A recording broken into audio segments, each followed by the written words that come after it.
Bon, c'est pas laid. Quand c'est bien fait, c'est pas laid. Après, si c'est dans le centre historique, ça c'est pas top top. Mais sinon, dans les nouveaux quartiers, ça me dérange pas. Je pense que que les villes sur lesquelles elles sont faites n'ont pas été construites pour ça. C'est un ajout particulièrement inutile, qui est difficilement compréhensible pour la majorité des gens, et c'est une esthétique extrêmement convenue. Moi, je trouve que c'est de l'art, et depuis bien longtemps. Après, ça dépend quel art. C'est quasiment même un peu du vandalisme, je trouve. Ça, je trouve ça horriblement crade. Ouais, c'est-à-dire qu'en fait, c'est de l'art sur un support qui n'est pas habituel. L'avantage de cette forme d'art, c'est qu'au moins elle est accessible à tous.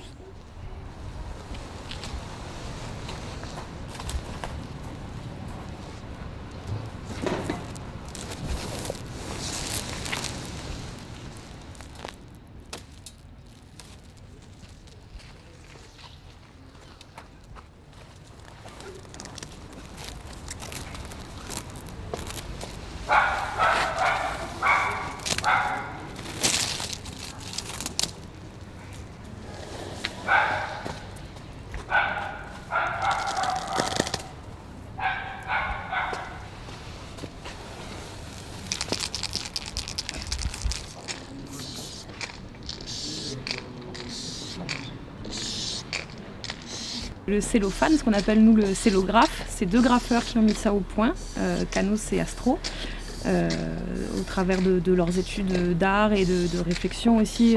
Je pense que c'est une réflexion qui a touché nombre de graffeurs en plus, c'est-à-dire comment intervenir en ville. On a envie de peindre en ville, on a envie de peindre au cœur de quartier, de peindre avec les gens, de ne plus être forcément poursuivi quand on fait un mur. Donc c'était aussi de répondre à cette question-là, et c'est vrai que quand eux ont mis un peu cette technique-là au point, ils l'ont diffusé, ils ont expliqué à tout le monde comment se servir du cellophane. Et ce qui est intéressant, c'est que c'est obligatoirement éphémère le cellophane, parce qu'il n'a pas une tenue dans le temps très très longue. Donc tu sais que ce que tu vas faire sur le cello, ça va rester une journée, 2 jours, 3 jours, 1 heure, 2 heures. Donc on s'en détache peut-être plus facilement qu'un mur. Après, ça permet plein de choses différentes, de travailler de façon différente. Le fond peut être transparent, ça peut être un cellophane blanc, un cellophane noir. Ça a vraiment emmené plein de possibles. Mais à la base, voilà, c'est deux graffeurs qui ont mis ça au point.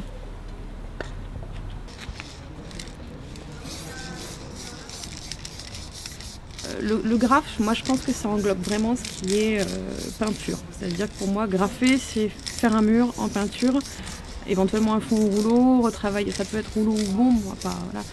Mais le graphe, c'est vraiment une action liée à de la manualité, à de la peinture, à de l'instant. Le collage, le pochoir, les installations de mousse, le tricotage de tableaux qu'on colle sur des panneaux de signalisation. Ces dérives-là, elles vont dans le street art parce que vraiment c'est ce qui se développe en parallèle autour de la pratique principale, je pense. Mais pour moi, le graphe, il y a vraiment ce truc de liberté, de prendre l'espace public, d'écrire son nom en gros, en grand, avec des lettres mieux que celles des autres, et avec un style et un flow et une couleur qui nous est propre.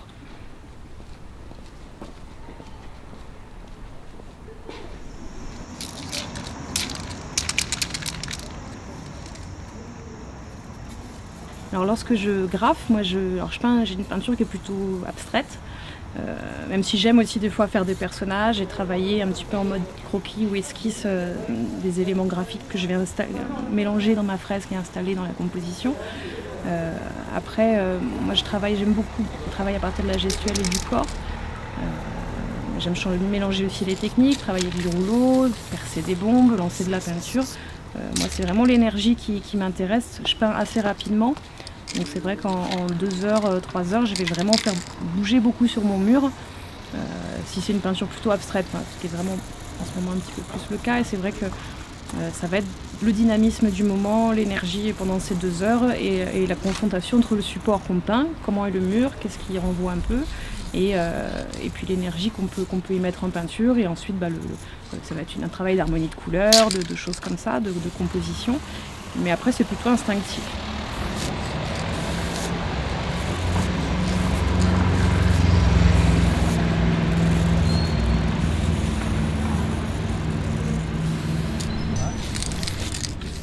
j'aime à ce que les gens arrivent à retrouver dans mes formes des choses qui les renvoient à leur propre imaginaire et à leur propre référence visuelle.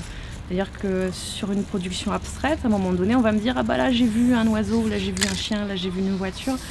Moi j'aime bien faire disparaître souvent et je surcharge ce que je peins, donc forcément à un moment donné, le petit truc qui t'a fait penser à un décor va peut-être disparaître et devenir un personnage, ou à l'inverse. Et je suis plus intéressée par ça, parce que ce que ça va renvoyer chez les gens, que par vouloir leur imposer forcément quelque chose de très direct et de compréhensible tout de suite.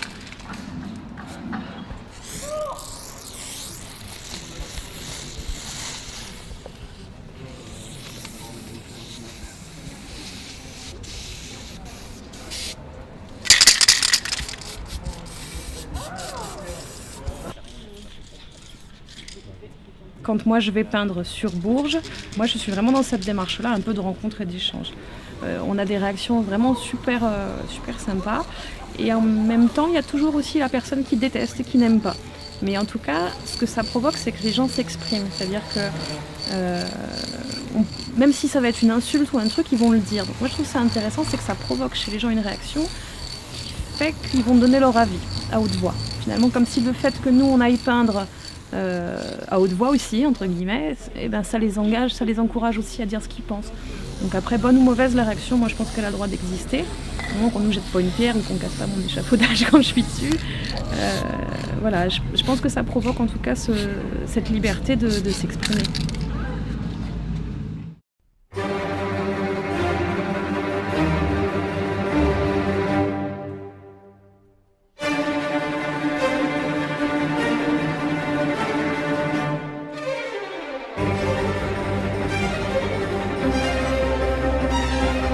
Thank you.